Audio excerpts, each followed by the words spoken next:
অতএব অনুকরণের ক্ষেত্রে সাবধান থাকতে হবে। পূর্বের অনেক নামাজ ও রোজা বাদ পড়েছে, এইগুলো কিভাবে পড়ব?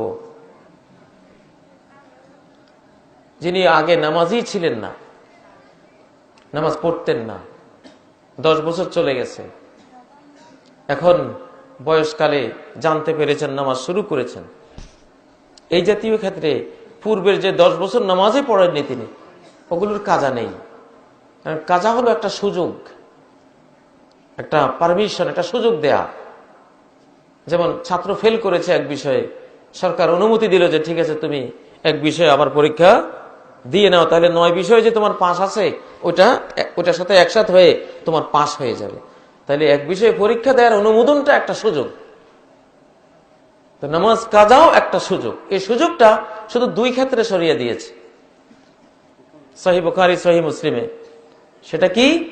মান নামা আন সালাতিন আও নাসিহা, যেই ব্যক্তি কোনো নামাজ স্মরণে নেই এজন্য পড়েনি, অথবা ঘুমিয়েছিল ঘুমের কারণে পড়তে পারেনি, অথবা ভুলে গেছে, এই 2 কারণের কোন একটি কারণ যদি কারো নামাজ ছুটে, ফালিউসাল্লিহা ইজা যাকারাহা, তার উচিত যখনই স্মরণে আসবে, যখনই জাগবে তখনই পড়ে নেবে, তাকে সুযোগ দেওয়া হচ্ছে। কিন্তু যে ব্যক্তি ইচ্ছে করে নামাজ ছেড়ে দিয়েছে তার কাজা নেই, কারণ সে কুফরি কাজ করেছে, তার ঈমান নবায়ন করতে হবে, তাকে নতুন করে কালেমা পড়তে হবে। মান তারাকা সালাতান ওয়াহিদাতান মুতাআম্মিদান ফাকাদ কাফার, ইচ্ছে করে এক ওয়াক্ত নামাজ যে বর্জন করেছে সে কুফরি করেছে, ঈমান বরবাদ করেছে। তাহলে 10 বছর এই লোকটা যখন নামাজ পড়েনি, ওই অবস্থা সে মারা গেলে চিরকাল জাহান্নামী হতো, তার মুক্তির আর কোনো উপায় ছিল না। সৌদি আরবে বেনামাজির জন্য 10টা শাস্তি আছে, কোরআন সুন্নাহর আলোকে রাষ্ট্রীয়ভাবে তারা এটা ফলো করে। 1 নম্বর শাস্তি হলো যে বেনামাজি সে অমুসলিম, রাষ্ট্রীয়ভাবেই সৌদি আরবে সে অমুসলিম, এবং এটা কোরআন সুন্নাহরই বক্তব্য। 2 নম্বর শাস্তি, তার কোনো জানাজা হবে না। 3 নম্বর শাস্তি, মুসলিমদের গোরস্থানে তার দাফন নাই। বাংলাদেশে যদি এই 3টা জিনিস আলেমরা করতে পারতো, যে বেনামাজি হলে তুমি অমুসলিম, এবং তোমার কোনো জানাজা হবে না, মুসলিম গোরস্থানে দাফন হবে না। 4 নম্বর, মা বাবা যদি নামাজি কালামি মা বাবা হন, তাদের সম্পত্তি তুমি পাবা না, কারণ তারা মুসলিম, তুমি অমুসলিম। এই 4টা বিধানের শুধু একটা বিধান যদি কোন সমাজে চালু হয়, তাহলে কোনো বেনামাজি থাকবে না এলাকায়, যে জানাজা পড়বো না তোমার, বাস। শুধু যদি একটা বিধান বাংলাদেশে কোন এলাকায় চালু হয়, যে মরে গেলে তোমার জানাজা নাই, আমরা কেউ পড়বো না, কোন মসজিদের ইমাম, কোন আলেম তোমার জানাজা পড়বে না, পড়াবে না।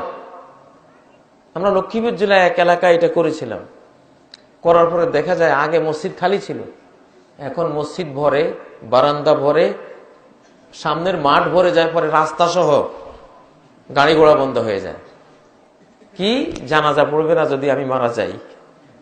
আল্লাহু আকবার। আরব জাহানে মানুষ যত দুষ্টই হোক, যত খারাপে হোক, নামাজের টাইমে কিন্তু নামাজটা ঠিক মতো পড়ে, এটা বিরাট রহমত। সালাত নাই, ইসলাম নাই, সোজা কথা। অতএব পূর্বের যে নামাজগুলো আপনার ছেড়েছেন আপনি, এটার কাজার সুযোগ নেই। এখন নবীজির একটি হাদিস আছে, কিয়ামতের ময়দানে প্রথম নামাজের হিসাব নেওয়া হবে। ফাইন উজিদাত তাম্মাতান কুতিবাত তাম্মা, নামাজগুলি ফুলফিল যদি পাওয়া যায়, ফুলফিল লেখা হবে। আর যদি নামাজের মধ্যে ঘাটতি, অনেক ওয়াক্ত নাই, ফরজ ছিল এত ওয়াক্ত, হয়তো 100 ওয়াক্ত 500 ওয়াক্ত নাই, তখন আল্লাহ বলবেন উনজুরু হাল আবদি মিন তাতাউ, দেখো আমার বান্দার কোন নফল আছে কিনা। যদি নফল পাওয়া যায়, তাহাজ্জুদ পাওয়া গেল, প্রতিদিন 12 রাকাত সুন্নতে মুআক্কাদা 5 ওয়াক্তে পাওয়া গেল, আওয়াবিনের সালাত পাওয়া গেল, বিভিন্ন সালাত। আওয়াবিনের সালাত হলো যেটা মানুষ সকালবেলায় পড়ে, মাগরিবের পরেরটা না, মাগরিবের পরে আওয়াবিন নাই, ওটা ভুল। আওয়াবিন নামাজ হলো সকাল 7টা 8টা 9টা যেটা পড়ে, এটা এইসব এটাকে ইশরাকও বলে, চাশতো বলে, সালাতুদ দুহা বলে, আওয়াবিনও বলে, এক জিনিসের কয়েকটা নাম। নবীজি বলেছেন সালাতুদ দুহা সালাতু কুল্লি আওয়াবিন, চাশতের নামাজ বা ইশরাকের নামাজ বা দুহার নামাজ যেটা, এটাই হলো আওয়াব, সালাতুল আওয়াবিনের, সালাতুল আওয়াবিন, এটা সহিহ মুসলিমের হাদিস। আলবানী বলেছেন এই হাদিস সহিহ। যাই হোক, কি বলতেছিলাম, তাহলে ফরজের ঘাটতি পূরণ করা হবে কি দিয়ে? নফল দিয়ে।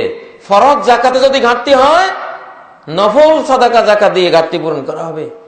ফরজ রোজায় যদি ঘাটতি হয়, নফল রোজা দিয়ে ঘাটতি পূরণ করা হবে। একটা সিস্টেম আছে।